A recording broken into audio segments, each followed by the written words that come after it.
সেটি হলো শেখ হাসিনা সহ এই সরকারের পতন এবং ফ্যাসিবাদের বিলোপ। আগস্টের ৩ তারিখ কেন্দ্রীয় শহীদ মিনারে লাখো জনতার সমাবেশ থেকে ঘোষণা আসে এক দফার, সরতে হবে স্বৈরাচারী হাসিনাকে। দাবিতে ঘোষণা করা হয় অসহযোগ আন্দোলন ও ঢাকা লং মার্চ কর্মসূচি। পরের দিনের অসহযোগ আন্দোলন উপলক্ষে আগের রাতেই সেই সরকার এবং আওয়ামী লীগের পক্ষ থেকে সামাজিক যোগাযোগ মাধ্যমে ব্যাপক গুজব ছড়িয়ে সকালেই পুলিশের সহায়তায় সশস্ত্র হয়ে রাস্তায় নামেন আওয়ামী লীগ, যুবলীগ ও ছাত্রলীগ। এদিন শিক্ষার্থীদের ওপর হামলা চালালে শিক্ষার্থী এবং জনতা মিলে তা রুখতে গিয়ে আবারও প্রাণ ঝরে অসংখ্য মানুষের।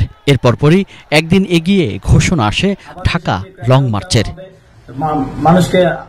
আওয়ামী লীগ ও পুলিশের পক্ষ থেকে আন্দোলনকারীদের আরও কঠোর হস্তে দমনের হুমকিও দেয়া হয়। পুনরায় বন্ধ করে দেয়া হয় ইন্টারনেটও। তবে ৪ আগস্ট রাত থেকেই আভাস মিলতে থাকে যে কোনো সময় পালিয়ে যাবেন স্বৈরাচারী হাসিনা ও তার সরকারের শীর্ষরা। ৫ আগস্ট সকালেও কেন্দ্রীয় শহীদ মিনার ও রামপুরা এলাকাতেও নির্মমভাবে গুলি চলে পুলিশের। বেলা বাড়ার সাথে সাথে চারদিক থেকে লাখো জনতা ঢাকায় ঢুকতে থাকে। মুক্তিকামী জনতার এই স্রোত ঢাকায় প্রবেশের সাথে সাথেই রাজপথে নেমে আসেন ঢাকাবাসীও। সবার গন্তব্য তখন গণভবন। অবস্থা বেগতিক দেখে সেনা হেলিকপ্টারে গণভবন থেকে ছোট বোন শেখ রেহানাকে সঙ্গে নিয়ে পালিয়ে যান স্বৈরাচারী হাসিনা। প্রথমে আশ্রয় নেন বঙ্গভবনে, এরপর রাষ্ট্রপতির কাছে পদত্যাগপত্র জমা দিয়ে আরেকটা হেলিকপ্টারে করে দেশ ছাড়েন তিনি। সেই হেলিকপ্টারে হাসিনার সাথে তার ছোট বোন শেখ রেহানা ও তার পরিবারও ছিলেন। জানা যায়, দুই বোন বিশেষ হেলিকপ্টারে করে ভারতের পশ্চিমবঙ্গের উদ্দেশ্যে রওনা দিয়েছেন। এদিকে বার্তা সংস্থা এএফপি জানিয়েছেন, শেখ হাসিনা ও তার ছোট বোন শেখ রেহানা গণভবন থেকে নিরাপদ স্থানে চলে গেছেন।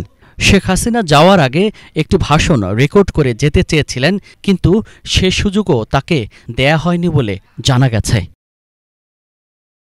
ভারতীয় আরেকটি গণমাধ্যম বলছে, ভারতে পৌঁছেছেন শেখ হাসিনা। এর আগে পদত্যাগের পর দেশ ছেড়ে ভারতের আগরতলার উদ্দেশ্যে রওনা দেন তিনি। ইন্ডিয়া টুডের খবরে বলা হয়েছে, শেখ হাসিনাকে বহনকারী হেলিকপ্টার শীঘ্রই ভারতের রাজধানী দিল্লিতে অবতরণ করবে। একটি সূত্রের বরাত দিয়ে ইন্ডিয়া টুডের লাইভে বলা হয়েছে, শেখ হাসিনা দিল্লিতেই থাকতে পারেন অথবা লন্ডনেও যেতে পারেন। স্বৈরাচারী হাসিনার এই পলায়নের মধ্য দিয়ে অবসান ঘটল আওয়ামী লীগের ১৭ বছরের অপশাসন। আর মুক্তি পেল স্বৈরশাসকের নিষ্ঠুরতম অপশাসনে নিষ্পেষিত জনগণ। সুজন মাহমুদ, বাংলাভিশন।